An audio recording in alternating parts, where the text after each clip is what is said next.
സുഹൃത്ത് വഴി RCCയിലെ മേഡം വിളിക്കുകയും ഓപ്പറേഷൻ ചെയ്യാണ്ട് RCCയിലേക്ക് എത്തിക്കാൻ പറയുകയും ചെയ്തു. ഞങ്ങൾ അന്ന് രാത്രി തന്നെ അപ്പനെ RCCയിലോട്ട് എത്തിക്കുകയും ചെയ്തു. അവിടെ ചെന്ന് 1 മാസം കിടന്ന് ചികിത്സിക്കണമെന്നാണ് പറഞ്ഞത്. പക്ഷേ അപ്പനെ ആകെ 5 റേഡിയേഷൻ മാത്രമേ ചെയ്തുള്ളൂ. ഞങ്ങളിവിടെ വന്ന് വീഡിയോ കോൾ വഴി അപ്പനെ പ്രാർത്ഥിക്കാൻ ചെയ്യിക്കും. അപ്പൻ പ്രാർത്ഥിക്കുകയും ചെയ്തു.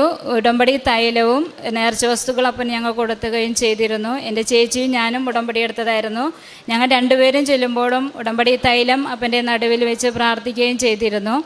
1 മാസം കഴിഞ്ഞ് അപ്പൻ ബെഡ് റെസ്റ്റാണ് ഡോക്ടർ പറഞ്ഞിരുന്നത്. 1 മാസം ഞങ്ങൾ കഴിഞ്ഞ് 1 മാസം കഴിഞ്ഞിട്ട് ഡോക്ടറെ കാണാൻ ചെന്നപ്പോൾ ഡോക്ടർ പറഞ്ഞത് ഇനി ബെഡ് റെസ്റ്റ് ഒന്നും വേണ്ട, കത്തീഡ്രൽ ഊരുകയും ചെയ്തു, നടന്നോളാൻ പറഞ്ഞു. സുഹൃത്ത് വഴി RCCയിലെ മേഡം വിളിക്കുകയും ഓപ്പറേഷൻ ചെയ്യാണ്ട് RCCയിലേക്ക് എത്തിക്കാൻ പറയുകയും ചെയ്തു. ഞങ്ങൾ അന്ന്